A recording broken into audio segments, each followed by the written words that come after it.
तो तुलसी जी को भी सीता माता ने श्राप दिए हैं, तुम जो अपने लोग में जो झूठ बोली हो, जाओ तुम जो है कूड़े कचरे गंदे जगह सकरी जल मिले हुए घर में लगोगे तो तुम साल 6 महीने में सूख जाओगे। तो देखते हैं तुलसी जी का पौधे लगाते हैं घर में तो साल 6 महीने में सूख जाते हैं। कूड़े कचड़े गंदे जगह पर पूरे हरे भरे रहते हैं।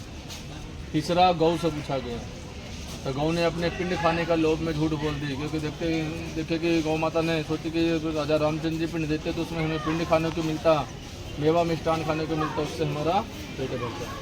सीता माता ने सिर्फ रहते का पिंड दिया, उससे हमें कुछ मिला नहीं।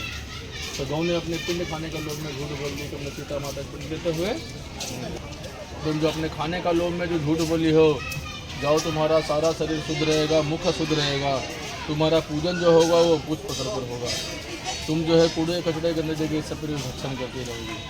तो देखते हैं बाबू, गौदान ये सब कभी भी होता है तो गौ का पुष्प पत्र होता है, गौ का आगे से पूजा नहीं होता है। गौ जो है कूड़े कचड़े गंदे जगह सब पर खाते पीते रहते हैं। गौ का सारा शरीर पवित्र है, मुख पवित्र है। चौथा ब्राह्मण से पूछा गया, तो ब्राह्मण ने देखे राजा रामचंद्र जी पिंड देते तो उसमें हमें दान दक्षिणा मिलता, सैया सवारी सारा अलंकार मिलता, सोना चांदी पचदान मिलता। सीता माता ने सिर्फ रहते का पिंड दिया, उससे हमें कुछ मिला ही नहीं। तो ब्राह्मण ने भी अपने लोभ में झूठ बोल दिए, तो हमने सीता माता को पिंड देते हुए नहीं देखा है। तो ब्राह्मण को भी सीता माता ने श्राप दिए हैं, तुमको कितने भी दान दक्षिणा मिल जाएगा लेकिन तुम मांगोगे जरूर।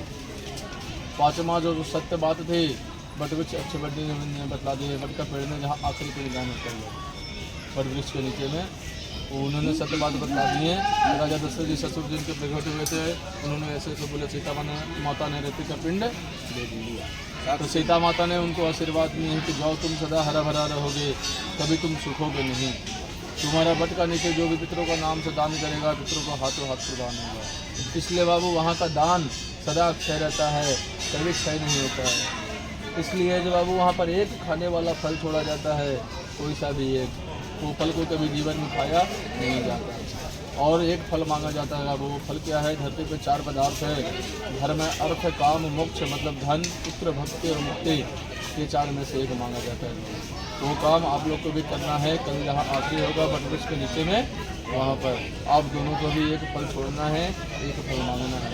उसमें केला नहीं छोड़ना है, केला छोड़कर और कोई सा भी फल छोड़ना है, जो इच्छा हो। दोनों को एक ही कौन सा फल छोड़ेंगे ये दोनों आपस में विचार कर लेना वो कल। इसलिए जो अब यहाँ पर